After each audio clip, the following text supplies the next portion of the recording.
Napas panjang antisipasi perang.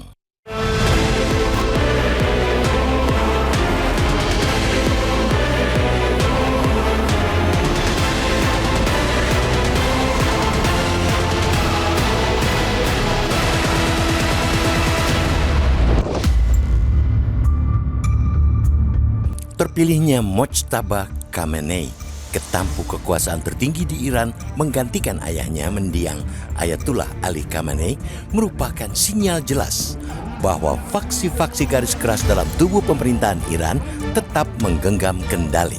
Tidak ada penggantian rezim di negeri para mullah itu seperti keinginan Amerika Serikat dan Israel. Presiden Amerika Serikat Donald Trump tidak menyembunyikan penolakannya dan menyebut Mojtaba sebagai figur yang tidak dapat diterima.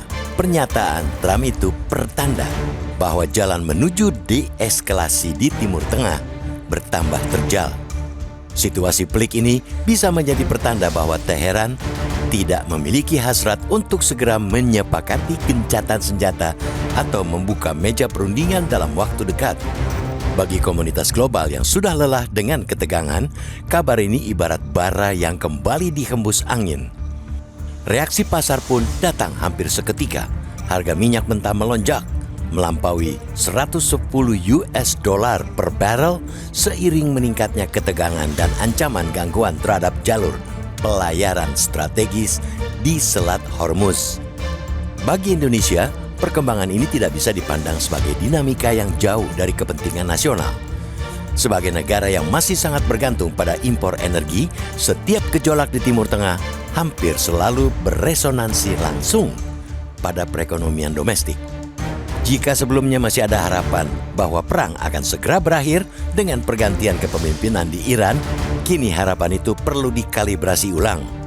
Elit penguasa Iran tampak memilih kesinambungan garis perlawanan, alih-alih melakukan perubahan di tengah tekanan internasional yang semakin besar. Konsekuensinya cukup jelas.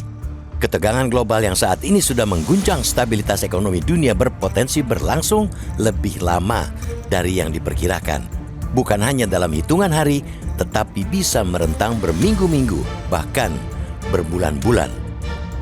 Di titik inilah ancaman krisis berubah karakter. Ia tidak lagi sekadar persoalan darurat jangka pendek, melainkan risiko berkepanjangan yang menuntut kesiapan strategi yang lebih matang. Oleh karena itu, pemerintah Indonesia perlu bergerak di dua lini sekaligus.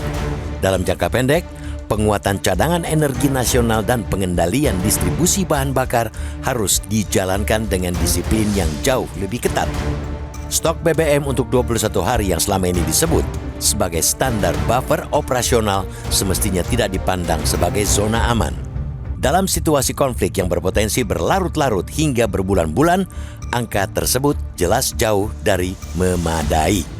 Namun, langkah darurat saja tidak cukup. Krisis ini seharusnya menjadi peringatan keras bahwa kerentanan energi Indonesia bersifat struktural.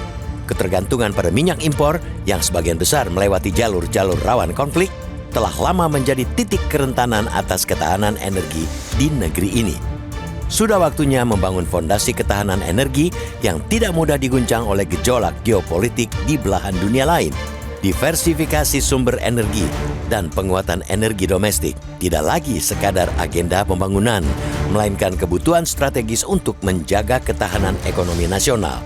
Optimisme Presiden Prabowo Subianto bahwa Indonesia dapat keluar dari situasi turbulensi geopolitik dunia ini tentu perlu ditopang semangat yang sama oleh seluruh elemen di Republik ini.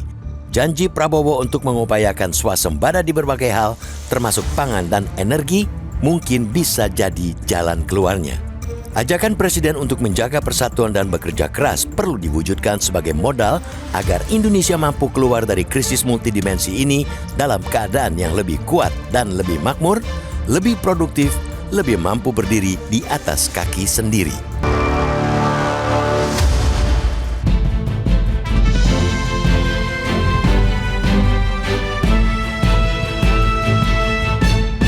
Jelajahi cara baru mendapatkan informasi. Download Metro TV Extend sekarang.